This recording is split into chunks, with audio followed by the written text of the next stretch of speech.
The wind howled through the pines, rattling the old cabin's windows as four friends huddled around a flickering fireplace.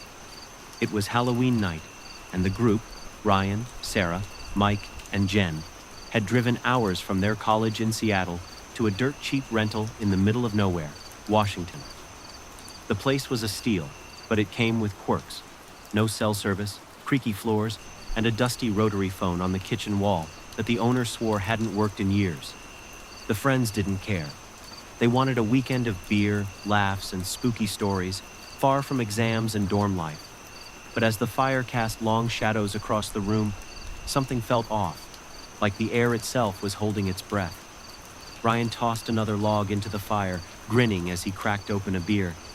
This place is creepy as hell, perfect for Halloween. Sarah, curled up on the couch with a blanket, rolled her eyes but couldn't hide her shiver. Mike, sprawled on the floor, was already halfway through a ghost story about a hitchhiker, his voice low and dramatic. Jen, sitting cross-legged by the fire, kept glancing at the windows, where the darkness pressed against the glass like it wanted in. The cabin felt alive, its walls groaning under the wind's weight, but none of them admitted how uneasy they felt. Not yet. Then the phone rang. A shrill, jarring trill cut through Mike's story, making everyone freeze. The rotary phone, caked in dust, buzzed again, its bell echoing in the quiet. Ryan laughed, breaking the tension. No way that thing works. The owner said it's been dead forever. Jen frowned, her voice tight. Then why's it ringing? Mike stood, brushing off his jeans, and strode to the kitchen. He picked up the receiver, listened for a second, then slammed it down. Nothing. Probably a short in the wires or something. But his face was pale, and he didn't meet anyone's eyes. The group tried to shake it off, cracking jokes about haunted phone lines. Ryan grabbed the receiver next, holding it up like a trophy. "Hello, Ghost Customer Service. How can I scare you today?"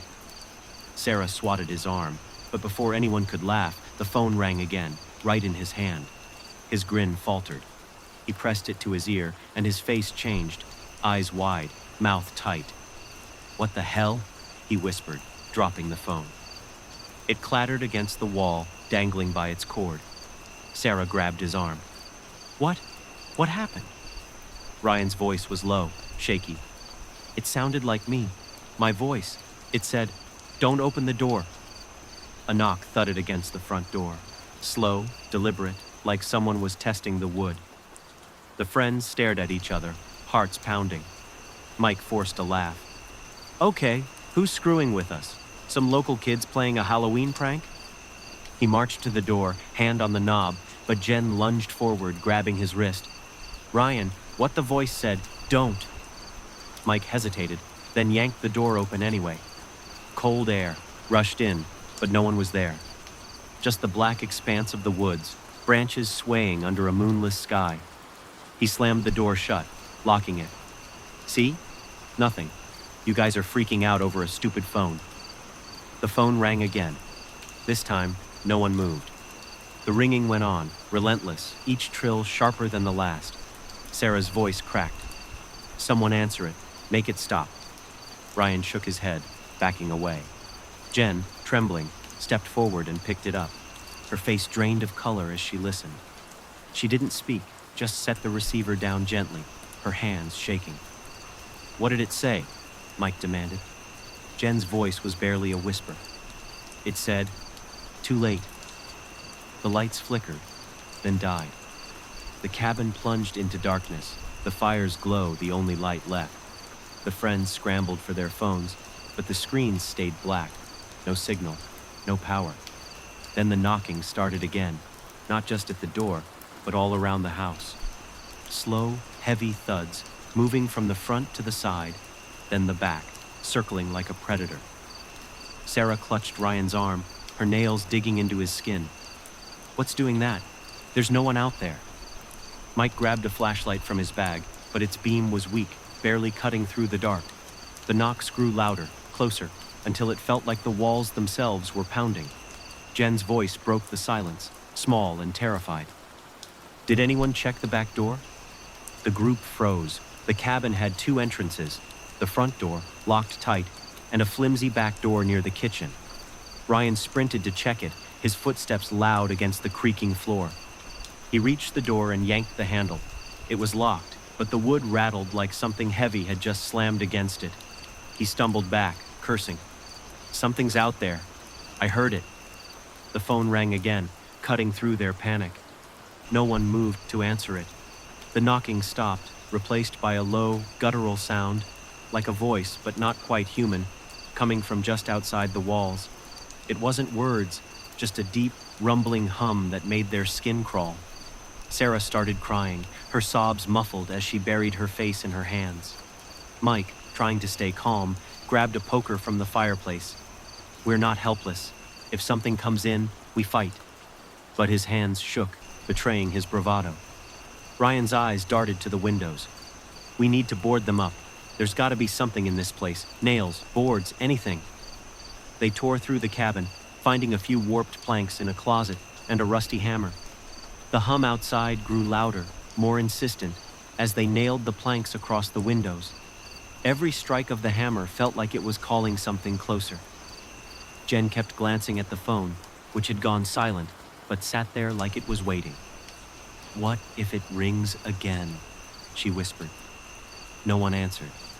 Hours passed, or maybe minutes. Time felt warped, like the cabin was, pulling them into its own rhythm.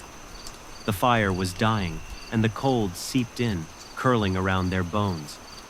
The hum outside stopped, replaced by an eerie silence that was worse. Mike paced, gripping the poker.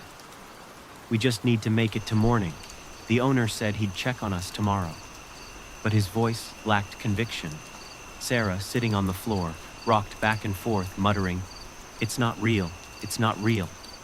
Ryan sat beside her, his face grim. "It's real. I heard my voice. It knew me." The phone rang again, a single piercing note. Jen screamed, covering her ears. Ryan stood, his jaw tight, and ripped the phone from the wall. The cord snapped, and the ringing stopped.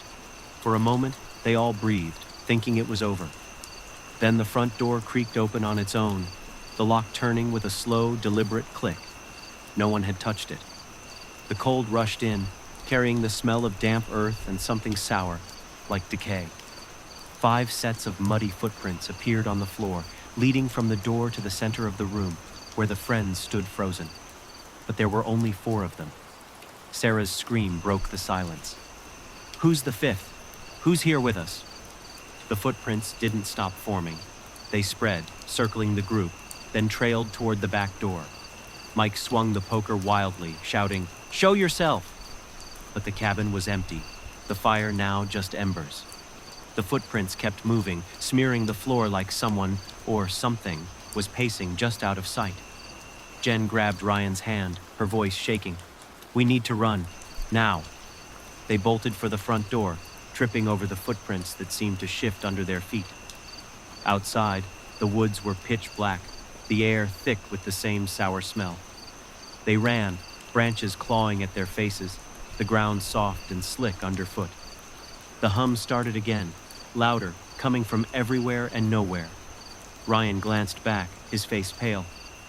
"The cabin, it's gone." They stopped, panting, and looked behind them. The clearing where the cabin stood was empty, just a patch of dirt and trees. No lights, no walls, no trace of where they'd been. They stumbled through the woods, calling for each other, their voices swallowed by the dark. The hum followed, growing into a low, mocking laugh that sounded like their own voices twisted together. Sarah tripped, her ankle twisting, and as Ryan helped her up, he saw it. A figure, just at the edge of his vision, moving with them. It wasn't human, not quite, but it wore their faces, shifting between Ryan's grin, Sarah's wide eyes, Mike's scowl, Jen's trembling lips. It didn't chase them. It just watched, its shape flickering like a bad signal. By dawn, the police arrived, called by the cabin's owner after he couldn't reach the group. They found the door wide open, the fire cold, and no sign of the friends. No blood, no struggle, just 5 sets of muddy footprints leading into the woods. The officers followed the trail until it vanished at a clearing, where the ground was churned like something heavy had been dragged away. The rotary phone, torn from the wall, sat in the dirt. its receiver buzzing faintly with a voice no one could understand. The case went cold. The woods stayed quiet. But every Halloween, locals say the phone rings again, and anyone who answers hears their own voice, whispering, "Too late."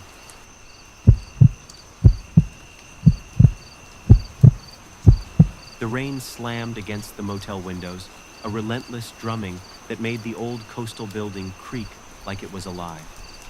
Ellie, 32 and desperate for extra cash, had taken a weekend cleaning job at the Seaside Rest, a rundown place clinging to the edge of a cliff. The motel's neon sign flickered outside, casting a sickly green glow over the parking lot.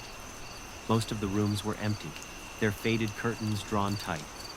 The manager, a wiry man named Tom with a voice like gravel, had given her one rule when she started: never go into room 6. "It's under renovation," he'd said, his eyes darting away.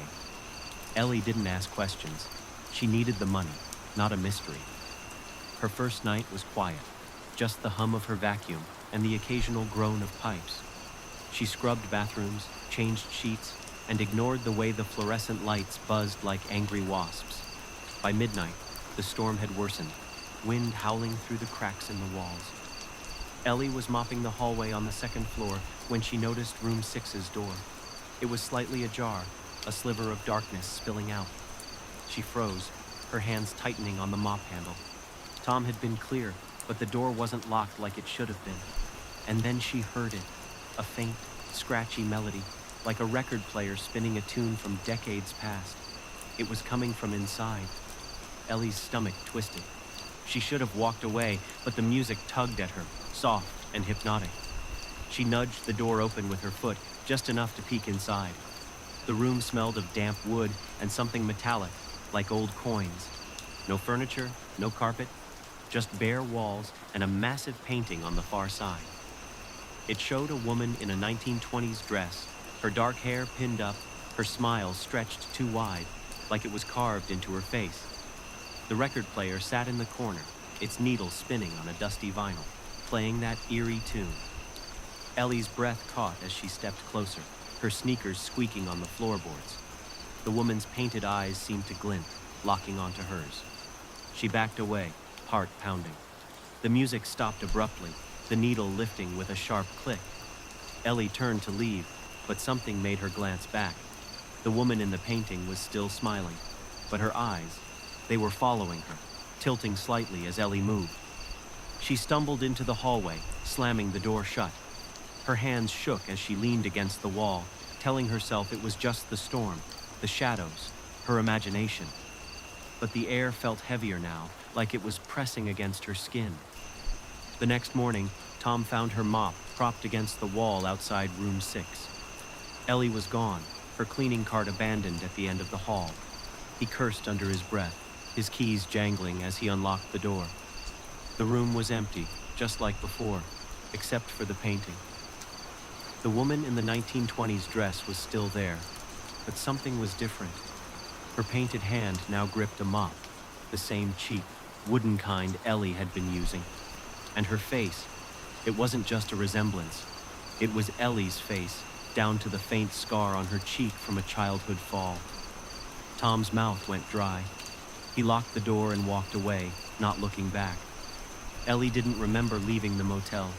She woke up in her car, parked on a side street miles away, her hands still smelling of bleach. Her phone showed no calls, no texts, just the time. 3 a.m.